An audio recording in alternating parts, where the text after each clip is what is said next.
Yeah. And nominee for Sons of the Prophet. So Yes. thank you for being with us. My pleasure. And that was, so I was going through therapy for my head, and I flew back from Washington and didn't want to go to the drama desk because I was traumatized by what had happened physically and emotionally. When I won, I was so shocked, and I was sitting next to her, and I was so shocked. I was like, and I was alone, which I was like, why did I come here alone? What a terrible idea. And anyway, it was a great kind of like, oh, don't give up. When I was literally like, if my memory doesn't come back, what am I gonna do? Anyway. Yeah, I read in the But I'm fine. There was a sigh. I'm fine now.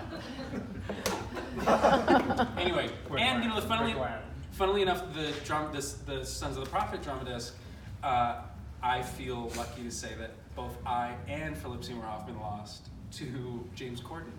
Which, the fact that Philip Seymour Hoffman lost, I was like, okay, this is great. Like I think he was our best actor. So it was an honor to be in that company, and bizarre, but yeah. You, well, as I say, you've done so much, but I think arguably maybe your greatest work, for my money, is Jersey Shore Gone Wild.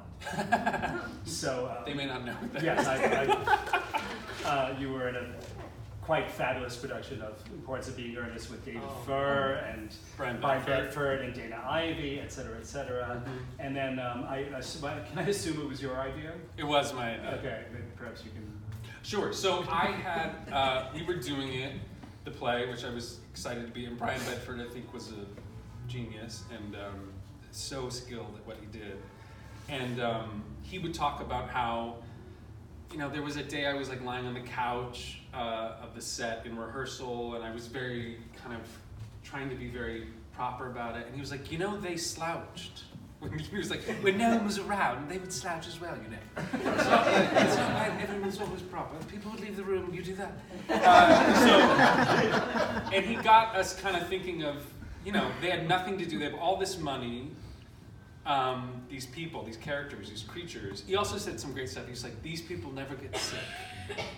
There's no illness in this world.